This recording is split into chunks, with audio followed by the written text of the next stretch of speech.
இப்போ வந்து நம்ம பாய் வீட்டு பிரியாணி எப்படி செய்கிறாங்கிறதுக்காக பிரியாணி பொடி தயார் பண்ணுவோம். முதல்ல வந்து 100 கிராம் பட்டை, இதில் வந்து நான் வந்து 50 கிராம் சுருள் பட்டை, இது கொஞ்சம் நல்லாயிருக்கும்.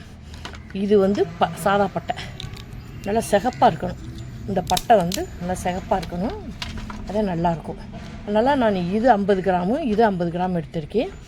ஏலக்காய் வந்து 30 கிராம், கிராம்பு வந்து 20 கிராம்.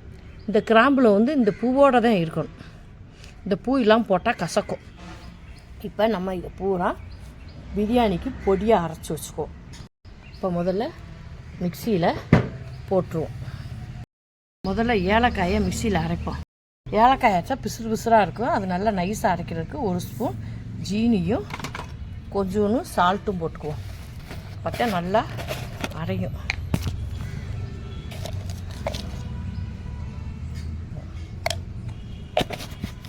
இப்போ எல்லாத்தையும் மிக்சி கப்பில் போட்டாச்சு.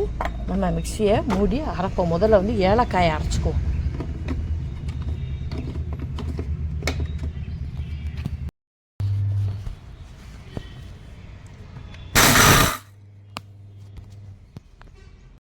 இப்போ இது சக்கையாக இருக்குது பார்த்தீங்களா, இன்னும் நம்ம அரைக்கணும். இப்போ அரைச்சிருக்கோம், இன்னும் நம்ம பட்டையோடு சேர்த்து அரைக்கும் போது இன்னும் நைஸ் ஆகிடும். இப்போ பட்டையை வந்து நம்ம நுணுக்கி போடுவோம். இந்த சின்ன சின்னதாக நுணுக்கி போட்டால் மிக்சியில் நல்லா அரைப்படும். இந்த தேக்கில் அப்படி நுணுக்கி போட்டுருவோம். பட்டையை வந்து சின்ன சின்னதாக இப்போ மிக்சியை போட்டு அரைப்போம்.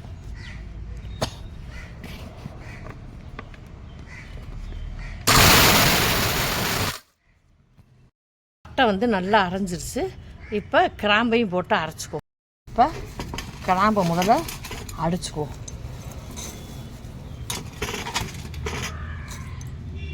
இதை கிராம்பை பட்டை அரைச்சி வச்சுருக்கோம். இப்போ கிராம்பு தனியாக அரைச்சோம்னா அது ஏலக்காயை ஒன்றா போட்டு மிக்ஸ் பண்ணி ஒரு அரைப்பு அரைச்சிக்குவோம்.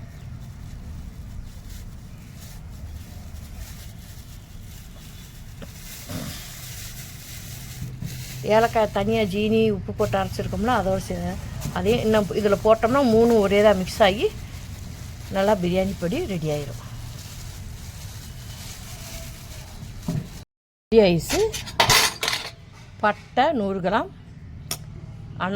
கிராம்பு வந்து 20 கிராம், ஏலக்காய் வந்து 30 கிராம், இது 3ஐயும் போட்டு அரைச்சி வச்சுருக்கோம். இப்போ பிரியாணி மட்டன் பிரியாணினா இதில் 1 ஸ்பூன் போடணும். நம்ம பிரியாணி இப்போ வந்து நம்ம 100 கிராம் பட்டை போட்டுருக்கோம், 20 கிராம் கிராம்பு, 30 கிராம் ஏலக்காய், அப்போ 150 கிராமு வந்து 14 கிலோ பிரியாணி செய்யலாம். அதில் இப்போ வந்து மட்டன் பிரியாணினா இதில் 1 ஸ்பூன் போடுங்க, சிக்கன் பிரியாணினா 3/4 ஸ்பூன் போடுங்க. அப்புறம் குருமா வறுவல் இதுக்கெல்லாம் நமக்கு தேவையான இந்த புட்டு எடுத்து வச்சுக்க. இது வந்து பாய் வீட்டு பிரியாணி, திண்டுக்கல்ல ஏஎம்ஏ பிரியாணி கடைக்காரர் சொல்லி கொடுத்த சீக்கிரம். என்னுடைய சேனலை லைக் பண்ணுங்கள், ஷேர் பண்ணுங்கள், கமெண்ட் பண்ணுங்கள். நன்றி. நீங்களும் இதே மாதிரி பிரியாணி தூள் அரைச்சி பிரியாணி செஞ்சு பாருங்கள். கமெண்ட்லேயும் சொல்லணும்னா இந்த இப்படி டப்பர்வேர் அதாவது போட்டுக்கணும். இதுக்குள்ளே போட்டு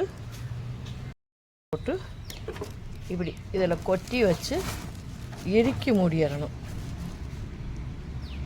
இறுக்கி மூடிட்டோம்னா மூடி